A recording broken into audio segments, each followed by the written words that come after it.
daawadayaasha ku xiran Som 24 media markanna waxaan idin wadnaa mid ka mid ah musalsalada ugu xiisaha badan ee aadka loo jecel yahay. musalsalkan oo markaasi ay hogaamiyaal ka yihiin Jasmine Basin oo markaasi loo yaqaano Happy oo hogaamiye ka ahayd musalsalkii Dirto Happy ee markaasi aadka u xiisaha badnaa. waxaa sidoo kale kula jira aktarka aadka loo jecel yahay ee dhinaca iyo musalsalada ee Sen Imam loo yaqaano. filimkan ayaa waxaa markaasi CTV laga daawaday 10 Agoosto 2015 ilaa 16 September 2016. haddaba haddii aynu wax ka sheegno qisada markaasi musalsalkan ayaa waxa ay tahay qiso markaasi aad cajaa'ib u leh, waxaana ay ku saabsan tahay nolosha Tawakal, Taneja, Yuvraj, Luthra iyo Konji Sarna. markaasi Tawakal iyo Yuvraj ku dhacaya jacayl oo markaasi isku qaadaya inkastoo ay markaasi hooyooyinkooda Leela iyo Anita ay markaasi isnicib yihiin oo xifaaltal uu ka dhaxeeyo. waxaa la shaacinayaa in Yuvraj uu jacayl yahay uuna doonayo in uu markaasi burburiyo Tawakal si uu markaasi uga aarguto Anita. si kastaba ha noqotee Tawakal waxay markaasi ka dooratay Leela jaceylkeeda, waxaana ay markaasi guursatay Konji. Yuvraj oo ah mid ku mashquulsan Tawakal waxa uu isku dayaa in uu dhibaatooyin ka dhex abuuro nolosha guurka Tawakal iyo markaasi Konji, wuxuuna markaasi xitaa isku dayaa in uu dilo Konji, taasi oo horseedaysa Tawakal iyo Konji inay isku soo dhawaadaan. Tawakal waxay markaasi badbaadisay nolosha Yuvraj ayaa nin markaasi dabeecadiisu ay tahay mid isbedel ah oo go'aanadiisu hadba mar ay isbedelaan, wuxuuna uu go'aansaday in uu kaligiisa iska tago kana tago Tawakal iyo Konji. wuxuu kaloo markaasi ka badbaadiyay hooyadiis Anita.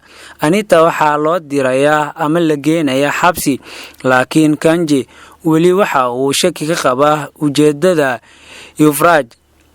Tawakal ayaa uur qaadaysa, laakiin Konji waxaa markaasi uu galayaa shil, waxaana markaasi la cadeynayaa inuu ninkaasi geeriyooday. dhammaantoodna markaasi arintaasi ayay la amakaagayaan. Konji ayaa weli nool oo ka badbaadaya shilkaasi, waxaana markaasi muhiim noqonaysa in uu maro qaliin kaasi oo markaasi dib u habeen lagu sameynayo. Tawakal markaasi ayaa iyadu waxaa ku dhacaya wadna xanuun maxaa yeelay sodohdeeda Usha waxay go'aansatay in ay mar kale u guuriso Yuvraj. Konji oo hadda markaasi leh waji cusub ayaa soo laabanaya, laakiin wuxuu markaasi aad ula yaabay in uu arko Yuvraj iyo Tawakal oo isqaba, waxaana uu ka tagayaa arintaasi darteed isaga oo markaasi aan la kulmin qoyskiisa.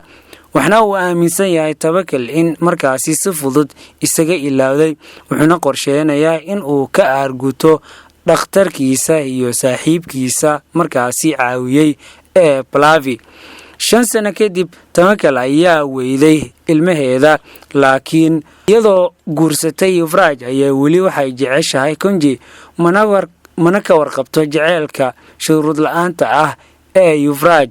Konji wuxuu markaasi qaatay magaca Rocky Sin, wuxuuna uu noqday feeryahan markaasi feerka dhinaciisa ku guuleysta oo guulo ka gaara.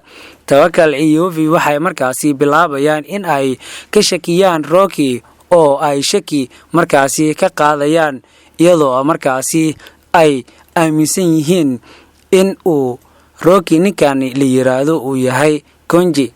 iyo Pallavi waxay markaasi sameynayaan MSS been abuur ah oo Tawakal markaasi ku saabsan. Tawakal ayaa ugu dambeyntii ka hor imaanaysa isaga oo markaasi ka sheekeyn doona murugadiisa kadib markii lagu dhawaaqay in uu dhintay oo dadkii dhan ay u qaateen in uu geeriyooday.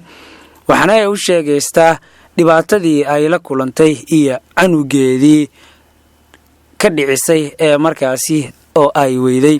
sababta ay markaasi u guursatay Yuvraj in ay tahay in markaasi guurkooda uu yahay mid been abuur ah. Kanji ayaa markaasi waxa uu isku dayayaa in uu markaasi arintaasi burburiyo isla markaana kalsoonidoodii dib uu u dhiso.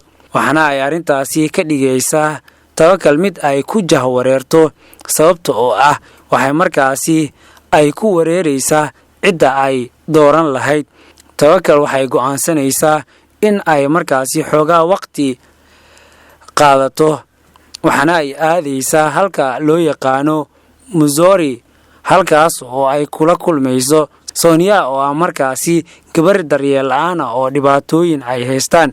Kanji iyo Yuvi waxay markaasi dabagalayaan oo ay daba socdaan Tawakal iyada oo shakhsi ahaan ay markaasi isku dayaan inuu midba midka kale uu ku guuleysto qalbiga Tawakal. halkii ay waxay ku go'aansanaysaa in ay waqti markaasi qaadato waxaana ay aadaysaa meel bannaan ah.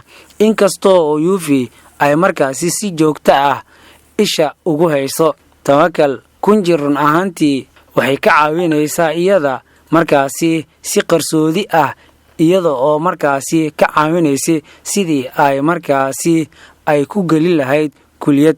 Yuvi wuxuu isku ekaysiinayaa sidii Jazi wuxuuna saaxiib la noqonayaa Tawakal si uu markaasi uga agdhawaado. nasiib wanaag waa uu markaasi ku guuleysanayaa. Tawakal iyo Kanji waxay bilaabayaan in ay markaasi isu soo dhawaadaan taasi oo Yuvi iyo Balavi aysan jeclaysan. Yuvi wuxuu bilaabayaa shirqool ka dhan ah Kanji wuxuuna isku dayaa in uu ku diro Tawakal. Tawakal ayaa waxay sheegaysaa in ay aaminsan tahay Kanji waxaana ay ka sii xanaaqaysaa Yuvi dhibaatooyin badan. kadib Kanji iyo Tawakal waxay go'aansanayaan in ay isguursadaan mar kale iyaga oo markaasi ka careysiinaya Balavi iyo Yuvi. Balavi waxa uu markaasi iska dhigayaa in uu markaasi isdilay si uu u joojiyo arooska, laakiin waxa markaasi arintaasi dilka loo adeegsanayaa lacag. Kanji iyo Tawakal ayaa lagu eedeynayaa dilka, laakiin Yuvi iyo gabar la yiraahdo Simbal waxay markaasi ka shaqeynayaan cadeynta dambiga Tawakal iyo Kanji. Yuvi iyo markaasi Simbal ayaa waxay markaasi isku qaadayaan jacayl waxaana uu markaasi ku dhamaanaya taxanahani ama musalsalkani iyadoo markaasi si farxad leh lamaanayaasha ay markaasi isku guursanayaan oo markaasi midba midka kale uu helayo oo arintii dhibaatadana halkaasi ay markaasi ku soo afjarmayso. waa mid ka mid ah taxanayaasha ugu xiisaha badan waxaan soo saaray Subhash Chandra. CTV ayaa 10 Agoosto 2015 ilaa 16 September 2016 laga sii daayay waxaana filimkan xidiga ka ah oo wada Jasmine Pagin oo markaasi iyadu ku jilaysa magaca Tawakal Teenager. waxaa sidoo kale Sen Imam uu ku jilaya Yuvraj Luthra. Siddhanti Gupta waxa uu ku jilaya Kanji halka Neha Narangi ay ku jilayso Simbal Luthra. filimkan ayaa sidoo kale dadka jilaya ka mid ah Fajnavi Mahanti waxay ku jilaysaa Leela oo markaasi Tawakal hooyadeeda ah. Eva Grover Anjali Mukherjee waxay markaasi ku jilaysaa Anita oo Yuvraj hooyadiisa ah. asxaab badan ayaa filimkani markaasi ku jira oo markaasi aktaraka Debika Amin waxay ku jilaysaa Usha. Nazir Khan Suraj Zarna ayuu ku jilayaa. waa mid ka mid ah taxanayaasha ugu xiisaha badan oo aadka loo jecel yahay. CTV ayaa laga sii daayay waxaana uu ka kooban yahay 322 qaybood oo markaasi soconaya midkiiba 22 daqiiqo. halka ay noo jooga taxanihii ama musalsalkii Tashan Ishqi oo markaasi ay hogaamiyaal ka ahaayeen Sen Imam iyo weliba gabadha lagu magacaabo Jasmine Beijing oo ku magac dheeraatay waayadan dambe Happy.